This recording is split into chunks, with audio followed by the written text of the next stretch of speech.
Well, if we didn't already know, we were all reminded last night how important body language and facial expressions are. What I'm referring to is the Kamala Harris versus Donald Trump debate. We communicate so much through body language and so much through facial expressions.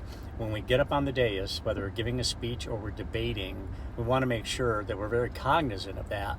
We want to make sure that our body language is communicating to the audience that we are in command of the dais, we're in command of the room, that we're operating with confidence, and we want our body language and facial expressions to match the information that we're communicating. Now, if you look at last night, Kamala Harris looked into the camera, looked into the audience at home, not at the moderators. Donald Trump looked at the moderators. Oftentimes, when she was delivering stinging lines to Donald Trump, Kamala Harris looked right at him. Donald Trump wouldn't look at her at all. He looked straight ahead, not conveying any kind of really sense of confidence or dominion over her.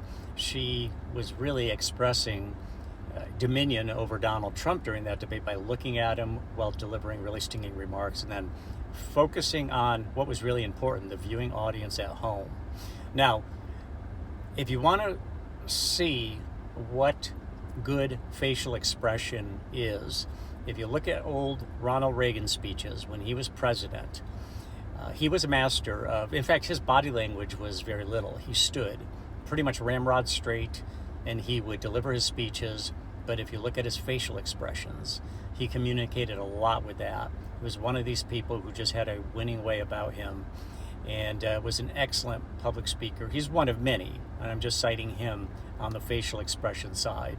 But bottom line, when we're speaking publicly, whether it's in a room in front of a board of directors or a big crowd of people or a debate of any kind, really important to understand how much body language and facial expressions communicate.